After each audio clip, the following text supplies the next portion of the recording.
नमस्कार दोस्तों, मैं अनवंशिका। 2027 का चुनाव सर पर है और इस बार समाजवादी पार्टी मैदान में उतरने से पहले ही एक बड़ा ऐलान कर चुकी है। ऐसा ऐलान जिसने पार्टी के अंदर और बाहर दोनों जगह हलचल मचाकर रख दी है। और वो ऐलान है, इस बार टिकट सिफारिश से नहीं बल्कि सर्वे से मिलेगा। जी हाँ, अखिलेश यादव ने इस बार टिकट देने का फॉर्मूला पूरी तरह से चेंज कर दिया है। इस बार पिछली बार की तरह वाला कोई भी काम नहीं है कि एक एक सीट पर आवेदकों से आवेदन मांगे जाए और नेता लोग पैरवी कर दे तो टिकट मिल जाएगा। इस बार ऐसा कुछ भी नहीं होने वाला।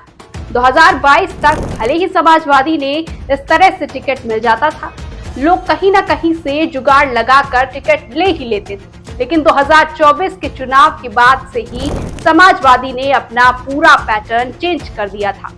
अगर 2024 में अखिलेश यादव के टिकट देने के तरीके पर गौर किया जाए तो साफ पता चलेगा कि अखिलेश यादव ने किस तरह से टिकट दिए थे, चाहे वो सुल्तानपुर का टिकट हो या मुरादाबाद का टिकट ही क्यों ना हो।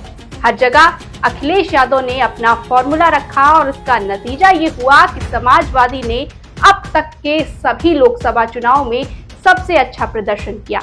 और इस बार अखिलेश ने ये तय किया है कि नेताओं के नातेदारों और रिश्तेदारों को टिकट नहीं मिलेगा और इसकी पुष्टि खुद अखिलेश की ही पार्टी के लोग कर रहे हैं। वही बता दें कि समाजवादी पार्टी के सांसद आनंद भदौरिया ने ट्वीट करके लिखा कि अखिलेश यादव इस बार एकदम अलग तरीके से टिकट देने वाले हैं। किसी की पैरवी पर इस बार टिकट नहीं मिलने वाला। मतलब अगर कोई ये सोच रहा है कि वो किसी बड़े नेता के दामाद हैं, बेटे हैं, भतीजे हैं तो उन्हें टिकट आसानी से मिल जाएगा, तो ये भ्रम दिमाग से निकाल दीजिए। भले ही पद इस बार कितना भी बड़ा क्यों न हो, सिफारिश इस बार काम नहीं आने वाली। अखिलेश यादव इस बार ऐसे लोगों को टिकट नहीं देने वाले, क्योंकि अखिलेश यादव के लिए इस बार टिकट देने का फॉर्मूला बिल्कुल अलग है। फॉर्मूला कुछ यूं है कि समाजवादी पार्टी इस बार उत्तर प्रदेश की सभी सीटों का सर्वे करा रही है और कुछ हद तक ये सर्वे पूरा भी हो चुका है। अखिलेश यादव लगभग 250 से 300 सीटों पर प्रत्याशी तय कर चुके हैं। नाम भी लिखे जा चुके हैं कि कौन किस सीट से चुनाव लड़ेगा। हालांकि अभी तक सूची जारी नहीं की गई है, लेकिन ये माना जा रहा है कि अखिलेश यादव जल्द ही पहली सूची जारी करने वाले हैं। अखिलेश के बदलते फॉर्मूले की खबर जैसे ही सामने आई, पार्टी के अंदर कई बड़े नेताओं के माथे पर शिकन आ गई, क्योंकि इस बार उनके घर के लोग लाइन में लगे हुए हैं।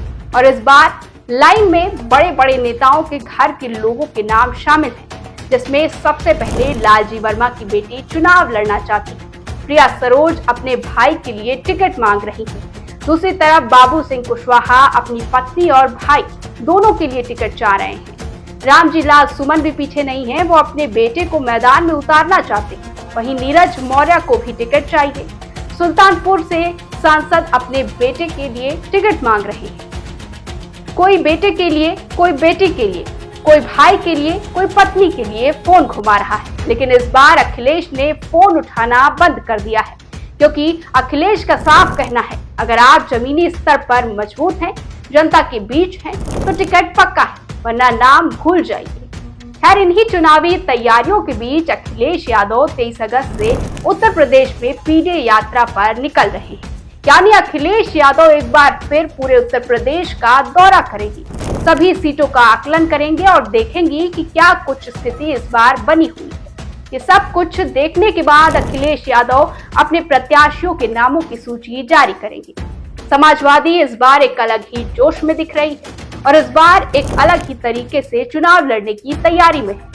एक एक नेता की रिपोर्ट अखिलेश यादव के कार्यालय में पहुंच रही है और अखिलेश यादव खुद सभी सीटों पर अपनी नजर बनाए हुए हैं। वो खुद अलग अलग जिलों का दौरा कर रहे हैं और फीडबैक ले रहे हैं। पीडीए पर भी इस समय अखिलेश यादव अपनी नजर बनाए हुए हैं कि कौन सा कार्यकर्ता क्या काम कर रहा है और कौन सिर्फ गुटबाजी कर रहा है।